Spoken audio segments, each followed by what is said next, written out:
Zaburi ya 49 mstari wa 13 na 14. Maandiko yanasemaje? Hiyo ndio njia yao. Hebu sema hiyo ndio njia yao. Maana yake ndio mfumo wao wa maisha na si wa Mungu. Alafu maandiko yanasema hiyo ndio njia yao. Alafu anazungumza kitu cha pili, ujinga wao. Ujinga si tusi. Mjinga ni mtu ambaye hajui chochote, yuko gizani na yuko chini ya uvuli wa mauti.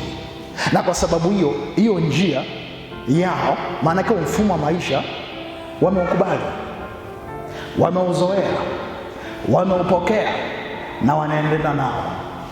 Maandiko yanasema huo ndio ujinga wao. Kwa sababu gani?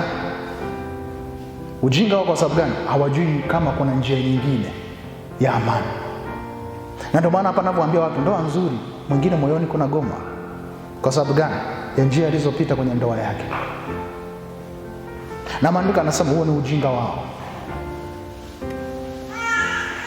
Manake shetani kupitia mfumo wa maisha ambao ameachilia kwenye maisha yako, amekuwekea giza kwenye akili yako na fahamu zako, na kwa sababu hiyo umekuwa kama mjinga.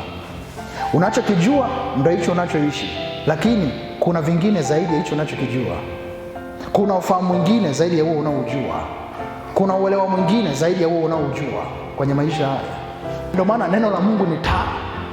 Linavyokuja namna hii linamulika vitu ambavyo ulikuwa hujui. Linakupa ufahamu ambao ulikuwa hujui.